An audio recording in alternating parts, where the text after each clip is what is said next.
حضرت برا بن مالک نا 12 سال کی عمر ہے، 12 سال نبی پاک گلی سے گزر رہے تھے تو دوڑ کے آ گئے، آ کے نا حضور سے چمٹ گئے، عرض کرنے لگے حضور کوئی حکم بتائیں، میرا دل کرتا ہے آپ کی بات مانوں، کوئی حکم حضور۔ مجمع الزوائد میں حدیث، اس ایک حدیث کے لیے نا میں کو 5000 روپے کی پوری کتاب، پوری 10 جلدیں خرید کے لایا تھا ایک حدیث کے لیے۔ پیاری بڑی ہے، شاندار بڑی ہے، اور میرا دل کیا، میں نے کہا جس کتاب میں ہے نا ساری کتاب ہی منگا لو۔ کچھ چیزیں بڑی انسان کو انوکھی لگتی ہے نا۔ حضرت برا بن مالک رضی اللہ، چھوٹی سی عمر ہے، حضور سے لپٹ گئے۔ حضور نے فرمایا بیٹے کیا ہوا؟ عرض کرنے لگے حضور کوئی حکم بتائے، میرا بھی دل کرتا ہے عمل کروں۔ تو حضور نا چھوٹے چھوٹے کام بتاتے ہیں، دکان سے، یہ بچوں کو یہی بتانا ہوتا ہے نا، دکان سے لے آ، یہ کر دے، فلاں کو بلا لے، لیکن حضور ان کی غیر موجودگی میں ان کا ذکر بڑا کرتے۔ ایک دن کچھ لوگ کہنے لگے حضور بڑا ذکر کرتے ہیں پر وہ کرتا تو چھوٹے موٹے کام ہے بچہ۔ تو نبی پاک نے ایک دن ارادہ کیا کہ ان کو تجربہ نہ کرائیں کہ وہ پیار کتنا کرتا ہے۔ رسول کریم فرمانے لگے میں جو کہوں گا کرو گے؟ حضور کروں گا۔ فرمایا جاؤ اپنے باپ کی گردن کاٹ کے لاؤ۔ تو وہ دوڑے۔ ایک روایت میں ہے کہ مولا علی کے گلے میں تلوار لٹک رہی تھی، یوں کھینچی، اور اس نے جذبات سے دوڑے کہ حضور نے فرمایا اسے پکڑ لو ورنہ یہ گردن کاٹ بھی لائے گا، پکڑ لاؤ اسے ورنہ یہ کاٹ دے گا۔ اللہ کی قدرت کے تھوڑا وقت گزرا تو وہ بیمار ہو گئے۔ دن میں 2 مرتبہ میرے نبی پاک تیمارداری کرنے جاتے۔ ایک شام رسول کریم تشریف لے گئے تو حضور سرانے بیٹھے، ماتھے پہ ہاتھ رکھا تو کریم محبوب ان کے باپ کی طرف کان میں کچھ کہا، ان کے والد سے، حضور رونے لگے، اور پھر حضور نے دوبارہ ماتھا چوما، پیار کیا اور چلے گئے۔ حضرت برا بن مالک چھوٹی عمر تھی، کچھ نے لکھا طلحہ بن برا نام تھا ان کا۔ تو حضرت طلحہ بن برا نا اپنے ابا کو قریب بلایا اور چارپائی میں بٹھایا، کہنے لگے ابا جی حضور کیا فرما گئے؟ کہا بیٹا تیرے والی بات نہیں۔ کہا نہیں بتائیے۔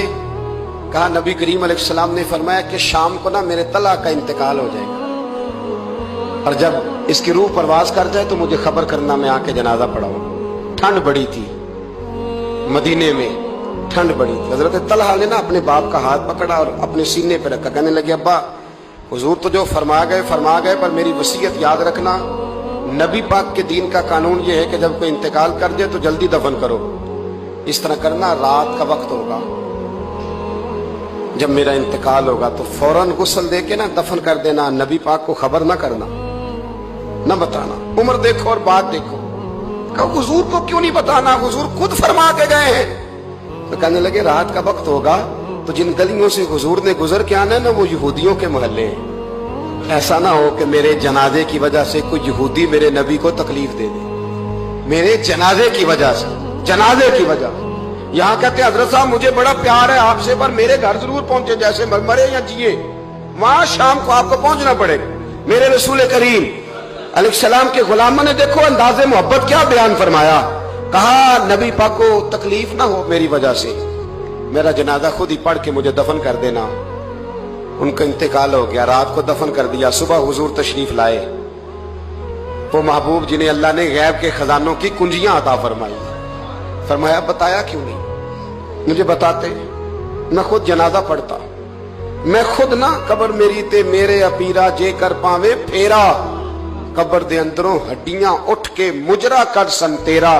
کہا بتایا کیوں نہیں، خبر کیوں نہیں کی؟ میں جنازہ پڑھتا، میں خود پہنچتا۔ تو باپ رو پڑے، عرض کرنے لگے حضور میرا تو پتر تھا، میرے لیے اس سے بڑی سعادت کیا ہوتی کہ آپ جنازہ پڑھاتے، پر اس نے وصیت کر دی کہ حضور کو بتانا نہیں، تکلیف ہوگی۔ نبی کریم فرمانے لگے بتاؤ مجھے اس کی قبر کہاں ہے؟ اور یارو غور کرنا، ساری دنیا گنبد خضرا روضہ رسول پہ اور نبی پاک ایک غلام کی قبر پہ تشریف لے گئے، خود نبی کریم گئے، اور آج حضور نے دعا انوکھی فرمائی، فرمایا اے اللہ جب میرا طلحہ تجھ سے ملے نا تو ذرا اس سے مسکرا کے بات کرنا جو تیری شان کے لائے۔ رسول اللہ کی محبت، نبی پاک کی غلامی، رسول اللہ کا پیار، اعلیٰ حضرت کہتے ہیں جان ہے عشق مصطفیٰ۔